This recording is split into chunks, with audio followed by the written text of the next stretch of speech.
Zelensky held his hand of his heart as the Pope, using a cane, came to greet him before ushering the Ukrainian into a papal studio near the Vatican's audience hall. "Thank you for your visit," Francis said, as their 40-minute-long meeting began. In a written statement, the Vatican said the two men spoke about Ukraine's humanitarian and political situation provoked by the war going on. The Pope assured his constant prayer, paid witness to by his many public appeals and by his continued invoking of the Lord for peace since February of last year, the Vatican said, a reference to the invasion of Ukraine on February 24, 2022, by Russia's military. Both agreed on the need to continue humanitarian efforts to help the population. The Pope underlined in particular the urgent need for humanitarian gestures toward the most fragile persons, innocent victims of the conflict, the statement said. Last month, Ukraine's Prime Minister, Denis Shmyhal, met with Francis at the Vatican and said he asked the pontiff to help Ukraine get back children illegally taken to Russia during the invasion. Saturday's communiqué from the Vatican made no mention of that, and there were no immediate details from Zelensky's side about his meeting with the pontiff. Ahead of Zelensky's arrival in late afternoon, police moved tourists to one side of St. Peter's Square so the Ukrainian president's motorcade could speed across the vast cobblestone space. Earlier in the day, Zelensky met with Italian officials after his morning flight to Rome. He received pledges of both open-ended military and financial support as well as stronger backing for Ukraine's cherished aim to join the European Union. "The message is clear and simple," Meloni said, flanked by Zelensky as the two briefed reporters after their meeting at her office, which lasted more than an hour. "The future of Ukraine is a future of peace and freedom.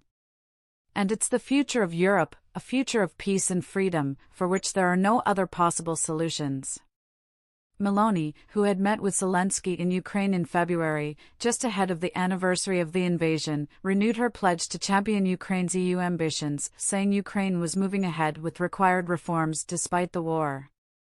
The premier, who staunchly backs military aid for Ukraine, said Italy would back the country 360 degrees for all the time necessary and beyond.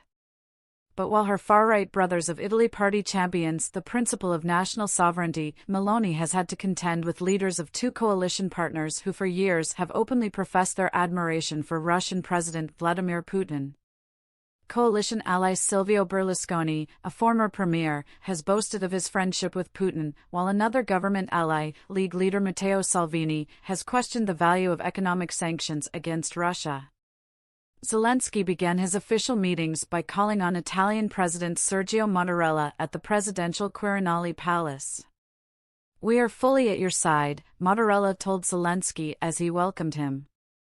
Later, after their meeting, presidential palace sources said Mattarella assured his guests that Italy would continue supporting Ukraine militarily and financially, as well as with reconstruction and humanitarian aid, in both the short and long term. Since the war began, Italy has furnished about €1 billion, $1.1 billion, in military and financial aid, as well as humanitarian assistance. Zelensky is believed to be heading to Berlin next for what would be his first visit to Germany since the war began. The exact schedule hadn't been publicly announced because of security concerns. Italian state radio reported that as part of protective measures, a no-fly zone was ordered for the skies over Rome and police sharpshooters were strategically placed on high buildings. Francis had previously met with Zelensky in 2020. At the end of April, flying back to Rome from a trip to Hungary, Francis told reporters on the plane that the Vatican was involved in a behind-the-scene peace mission but gave no details. Neither Russia nor Ukraine has confirmed such an initiative. He has said he would like to go to Kiev, the Ukrainian capital, if such a visit could be coupled with one to Moscow, in hopes a papal pilgrimage could further the cause of peace. The German government, meanwhile, said it was providing Ukraine with additional military aid worth more than €2.7 billion, $3 billion, including tanks, anti-aircraft systems and ammunition. Defense Minister Boris Pistorius said Berlin wanted to show with the latest package of arms that Germany is serious in its support for Ukraine. "Germany will provide all the help it can, as long as it takes," he said.